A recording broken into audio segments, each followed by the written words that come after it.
রমজান আলাদা কিছু, রমজান আলাদা কিছু। আমাদের অনেকের জীবনে রমজান আমরা বুঝি না। রমজান মানে অতিরিক্ত বুট মুড়ি পেঁয়াজু আলুর চপ, এই না। রমজান মানে এইটুকু। বরং একজন মুমিনের জন্য অনেক বড় পাওয়া, অনেক বড় চাওয়া মাহে রমজান। এখন 6টি মোটা মোটা নতুন অতিরিক্ত ইবাদাত। সেটা কি? 1 নাম্বার রোজা, 2 নাম্বার তারাবি, 3 নাম্বার ইফতার, 4 নাম্বার সাহারি, ওই যে শেষ রাত্রে যে খায় সাহারি, 5 নাম্বার এতেকাফ, 6 নাম্বার শবে কদর। এই কয়টা হলো?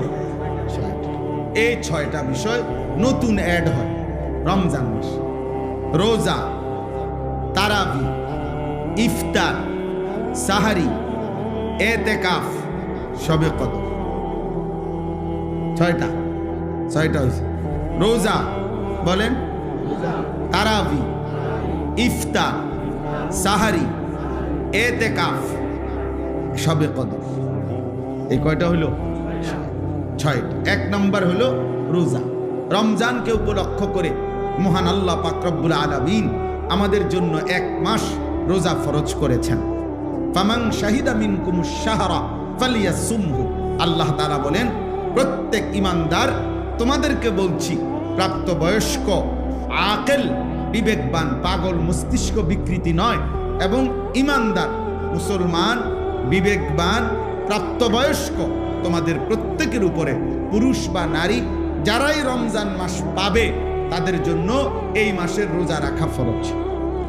এই মাসের রোজা রাখা কি ফরজ। কেউ যদি প্রচন্ড অসুস্থ হয়, কেউ যদি লম্বা পথের মুসাফির হয়, কেউ যদি অতিশয় বৃদ্ধ হয়, ইত্যাদি বিভিন্ন পরিস্থিতিতে আলাদা আলাদা হুকুম।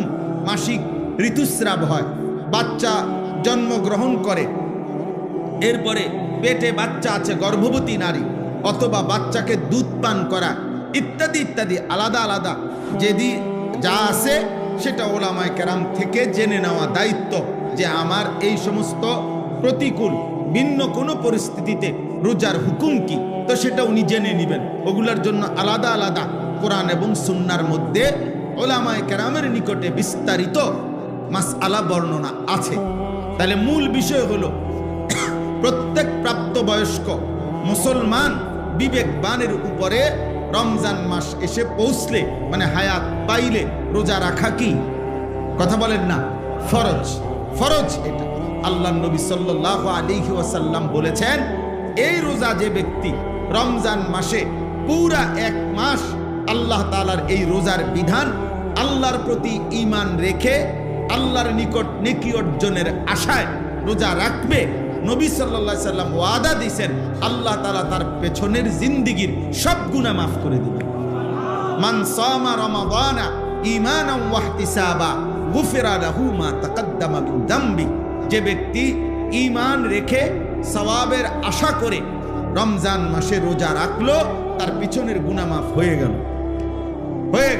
আল্লাহ নবী সাল্লাল্লাহু আলাইহি ওয়াসাল্লাম বলেছেন, আল্লাহ তাআলা নবীজিকে শুনাইছেন যে বন্ধু, বান্দার সব আমল সে নিজের নেকি অর্জনের জন্য করে, কিন্তু রোজা শুধুই আমি আল্লাহর মহব্বতে রাখে।